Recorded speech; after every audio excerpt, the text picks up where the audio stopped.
James called both 911 and Ana Rodriguez, who'd offered to be his witness during any confrontations. He watched through his security app as the figure, unmistakably Patricia, in her distinctive gardening clothes, attacked his sprinkler valves with impressive determination. Officer Ramirez arrived silently, parking a block away at James's request. Ana pulled up moments later. "She's been at it for 20 minutes, James whispered, showing them the live feed. "Took out the main control valve and is working on the backflow preventer now. That alone is $350 to replace." They approached with flashlights off, only illuminating the scene when they were 10 feet away. Patricia froze, sprinkler components piled beside her, wire cutters in hand. "I'm checking for leaks," she blurted, dirt smudged across her face. "His system is wasting water." Officer Ramirez picked up the cut valve. At 2 a.m., with cutting tools. When James revealed this was the 5th incident, and showed footage suggesting Patricia was responsible for all of them, she switched tactics dramatically. "That windmill is killing birds. It's a hazard. I've been gathering evidence for my lawsuit." She pointed wildly at James's home. "It makes this terrible sound that keeps me awake." Ana raised an eyebrow. "The windmill that hasn't been spinning for 3 days because there's no wind." Patricia's face crumpled, caught in the obvious lie. The judge at Patricia's vandalism hearing seemed unimpressed by her environmental concerns, especially when James presented documentation of his water-saving systems. "Mrs. Winters, this court takes environmental protection seriously," Judge Cohen stated, "but trespassing and destroying property designed specifically to conserve resources undermines your claimed motivation." The sentence surprised everyone. Patricia would pay $1,650 in restitution and complete 100 community service hours at the city's Water Conservation Department.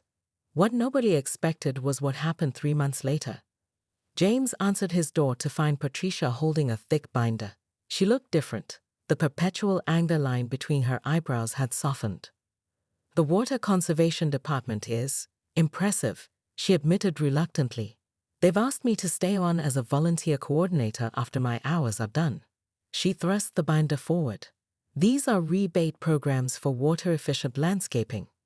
Your systems qualify for most of them." She hesitated.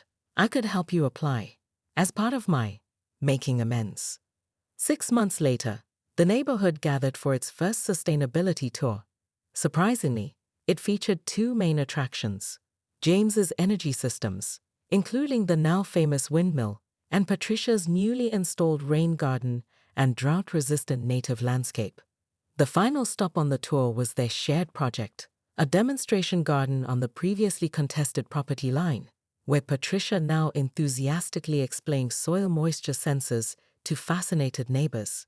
"Never thought I'd see those two working together," Officer Ramirez remarked to Ana as they observed from the sidewalk, especially not after finding her elbow deep in his sprinkler system at 2 in the morning. Ana laughed. "Nothing unites people like proving each other wrong." Patricia needed to be the neighborhood expert on something. Turns out water conservation was her calling all along. As if on cue, Patricia pointed to the small windmill she'd installed beside her rain barrel system. And yes, they overheard her telling the tour group, "Mine's smaller than James's. But I found size isn't everything when it comes to sustainability." James Mitchell stood back, admiring the elegant 12-foot decorative windmill he just finished installing. Its metal blades gleamed in the afternoon sun, quietly generating power for his workshop. At 42, the environmental engineer took pride in his sustainable home. But he never expected it would make him the neighborhood's most controversial resident. The peaceful moment shattered when a police cruiser's lights flashed in his driveway. Officer Ramirez approached with an apologetic expression. "Someone called 911, claiming your windmill is a public hazard about to collapse onto children," he explained, checking his notes. "Third call like this today." From across the street, Patricia Winters, a woman the neighborhood had nicknamed Karen long before James moved in, stood photographing the interaction, phone clutched to her ear. When she caught James looking, she pointedly turned away but kept filming. After inspecting the sturdy structure and proper permits, Officer Ramirez tipped his hat. "Everything looks up to code, Mr. Mitchell. Sorry for the trouble." As the officer left, Patricia's voice carried clearly across the yard. "Well, I'll just have to take this higher up, won't I?" Patricia's crusade escalated with alarming speed. By week's end, James's mailbox overflowed with anonymous notes demanding he remove the eyesore. His email inbox filled with messages from neighbors asking about the situation, each forwarded from Patricia's newly created email group, Save Our Street.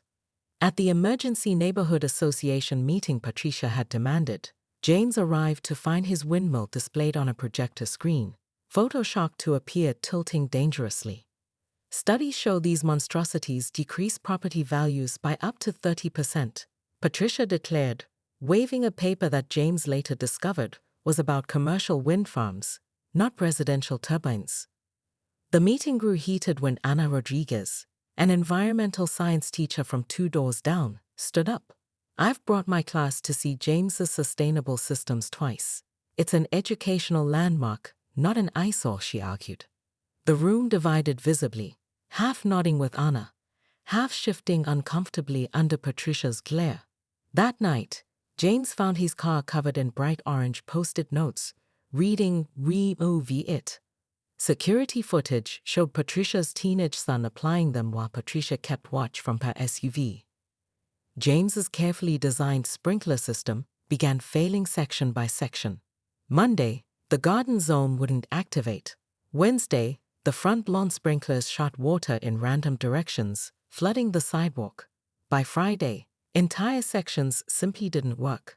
Each inspection revealed the same signature damage. Sprinkler heads twisted until they snapped, control wires cut with what appeared to be garden shears. "This is deliberate," confirmed Miguel, the irrigation specialist James called in. "Someone knows exactly what they're doing to cause maximum inconvenience without completely destroying the system." The repairs cost James nearly $200 each time. After the fourth incident, he installed motion-activated cameras disguised in garden gnomes and birdhouses around his property. That same evening, Patricia cornered James at the local hardware store. "Your water is leaking onto my property," she accused loudly, drawing stares.